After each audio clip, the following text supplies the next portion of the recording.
అందరికీ నమస్కారం. Welcome to Gauri dreams channel.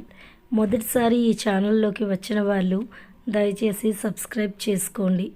Amukta పరిణయం మొదటి భాగం విని రెండవ భాగం వినండి, లేదంటే కన్ఫ్యూజ్ అవుతారు. ఆముక్త పరిణయం 2. కొంచెం దూరంగా నిలబడి అమ్మవారికి ఆముక్తను చూపించి మొక్కుకుంటున్న కొత్త వ్యక్తిని అనుమానంగా చూశాడు పూజారయ్య. సరే బాబాయ్, ఇంటి దగ్గర అమ్మ నాన్న ఎదురు చూస్తూ ఉంటారు, మళ్ళీ సాయంత్రం వస్తాను అంటూ వెనుతిరగబోయింది ఆముక్త. ఆమె సుందర వదనం చూసే అవకాశం ఎప్పుడు వస్తుందా అని ఆతృతగా ఎదురు చూస్తున్న అతడు ఆమె మాటలు విని కళ్ళు పెద్దవి చేసి ముఖమంతా నవ్వు పులుముకొని ఆముక్త వైపు చూశాడు. అది గమనించిన పూజారయ్య ఆముక్తని వెనక్కి తిరగనివ్వకుండా ఆపి, అమ్మా ఆముక్త, ఆ తల్లిని అలంకరించడానికి తెచ్చిన పూలు కొన్ని విడిగా మిగిలిపోయాయి, వాటిని దండగుచ్చి వెళ్ళమ్మా అన్నాడు. సరే బాబాయ్, ఆ తల్లికి సేవ చేసుకునే అవకాశాన్ని నేనెందుకు వదులుకుంటాను అని చెప్పి పూలు ఉన్న గదిలోకి వెళ్ళిపోయింది ఆముక్త. బయటికి వస్తుంది అనుకున్న ఆముక్త లోపలికి వెళ్ళడం చూసి ఆ వ్యక్తి కంగారుగా ఆమె వెళ్ళిన వైపు వెళ్ళబోయాడు. పూజారయ్య అతనికి అడ్డుగా వెళ్ళి, ఓం నమ శివాయ, ఓం శ్రీ పురోహితికాదేవియే నమః, ఎవరు నాయనా నీవు అని ప్రశ్నించి ప్రణవ్ ముఖంలోకి చూస్తూ, ఇతడి రూపురేఖలు కడు సుపరిచితంగా ఉన్నవి, ఇతడిని ఎక్కడో చూసినట్లుగా అనిపిస్తుంది. ఆహా, ఏమి ఇతడి సౌందర్యము, ఎవరితడు, ఇంతటి వర్చస్సు ఒక మానవుడికి ఎలా సాధ్యమైంది? చూస్తుంటే ఇతగాడు ఎవ్వరో కారణజన్ముడిలా ఉన్నాడు అనుకోకుండా ఉండలేకపోయాడు. ఓం నమ శివాయ, ఓం పురోహితికాదేవియే నమః. పూజారి గారు నమస్కారం, నా పేరు ప్రణవ్, నేను ఆ పురోహితికాదేవి దర్శనం కోసం చాలా దూరం నుండి వచ్చాను చిరునవ్వుతో చెప్పాడు ప్రణవ్. ప్రణవ్ చిరునవ్వు ఆ దేవేరిని చూసిన క్షణం శంకరుని పెదవులపై విరిసిన దరహాసంలా మనోహరంగా అనిపించింది పూజారయ్యకు.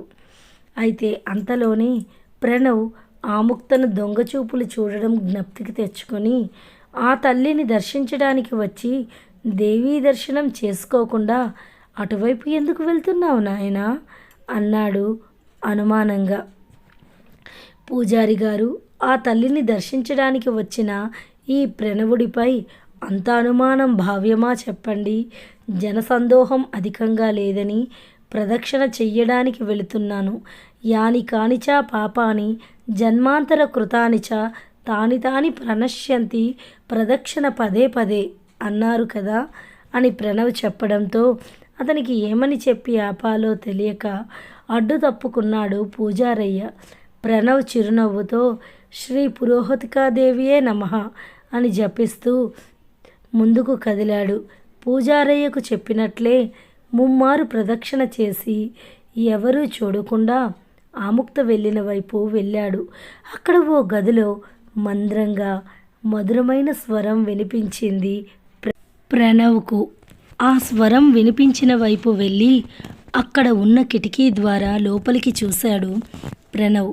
తన బారు జడను ముందుకు వేసి బాసింపట్టు వేసుకొని కలువరేకుల్లాంటి కనురెప్పలు వాల్చి భక్తిగా, అమ్మా దేవి లోకాల నీలి ఓంకార రూపమమ్మ, తల్లి నీ మహిమల్ని చూపవమ్మ అని పాడుతూ సుకుమారమైన చేతివేళ్లతో అలవోకగా పూలను మాలగా గుచ్చుతుంది.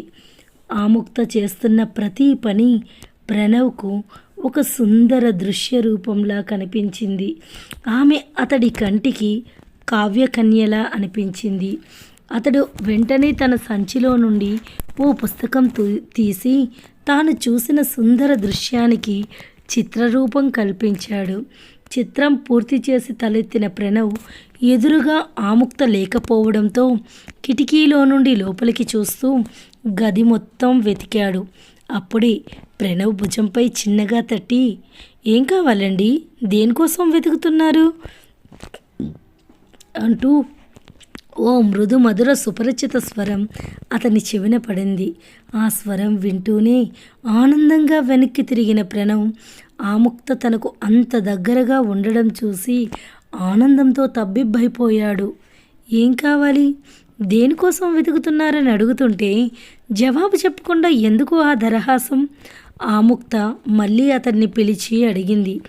ప్రణవ్ ఆముక్త కళ్ళల్లోకి ఆరాధనగా చూస్తూ నా దేవి కోసం వెతుకుతున్నాను అన్నాడు. దేవి ఇక్కడ ఎందుకు ఉంటుంది? గర్భగుడిలో ఉంటుంది. కానీ మీరు ఈ ఊరికి కొత్త, దారి తెలియక ఇటువైపు వచ్చారా? అయినా ప్రారంభంలోనే గర్భగుడి ఉండగా ఆ తల్లిని ఇక్కడ వెతకడం ఏంటి? తన పెద్ద పెద్ద కళ్ళను టపటపలాడిస్తూ అడిగింది ఆముక్త.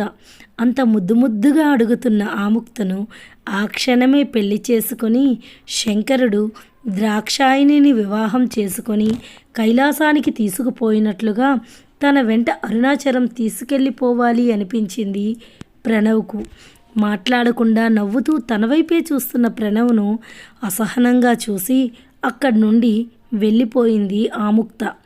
ఊహల్లో ఆముక్తతో కలిసి అరుణాచల పురవీధుల్లో విహరిస్తున్న ప్రణవ్ తన కళ్ళ ముందు నుండి ఆముక్త వెళ్ళిపోవడంతో వాస్తవంలోకి వచ్చి ఆమె వెనకే గర్భగుడి వైపు పరిగెత్తాడు.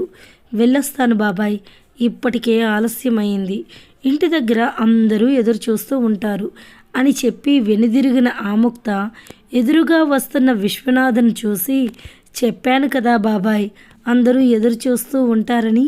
వెళ్ళడం ఆలస్యం అయ్యేసరికి తాతగారు వచ్చేశారు అని నవ్వుతూ నేను వచ్చేస్తాను కదా, అంత శ్రమపడి మీరు ఎందుకు తాతగారు ఇంత దూరం వచ్చారు అంటూ విశ్వనాథ్ దగ్గరికి వెళ్ళింది. నా తల్లిని దర్శించడానికి రావడం కూడా శ్రమేనా? ఈరోజు ఆలస్యమైందేం బంగారు తల్లి అని అడిగాడు విశ్వనాథ్. నా తల్లి పురోహితికాదేవిని సంధ్యా సమయంలో అలంకరించడానికి పూలమాలలు అల్లలేదంటే ఆ పని చేస్తూ ఉండిపోయాను తాతగారు. మీరు తల్లిని దర్శించుకొని వస్తే మనం ఇంటికి బయలుదేరదాం అని మళ్ళీ వెనక్కి తిరిగి లోపలికి వచ్చింది ఆముక్త. ఆముక్త తాతగారు అంటూ విశ్వనాథ్ని పిలుస్తున్నప్పుడే అతని వైపు చూసిన ప్రణవ్ ఏదో జ్ఞాపకం చేసుకొని కన్నీటిని ఆపలేక గర్భగుడిలో కొలువై ఉన్న పురోహితికాదేవిని చూస్తూ మనసులోనే ఎన్నో ప్రశ్నలు వేశాడు. అమ్మవారికి నమస్కరించడానికి ఆలయంలోనికి వచ్చిన విశ్వనాథ్ కోసం మళ్ళీ వెనుతిరిగింది ఆముక్త. ఎవరు అసలు ఈ ప్రణవ్? విశ్వనాథ్కి ప్రణవ్కి మధ్య ఉన్న సంబంధం ఏంటి? ప్రణవ్ పిఠాపురం రావడానికి కారణం ఏంటి? ఆముక్త పరిణయం ప్రణవ్తోనే జరుగుతుందా? ఈ ప్రశ్నలకు సమాధానం కావాలి అంటే తరువాయి భాగం వినాల్సిందే. అంతవరకు సెలవు. బాయ్.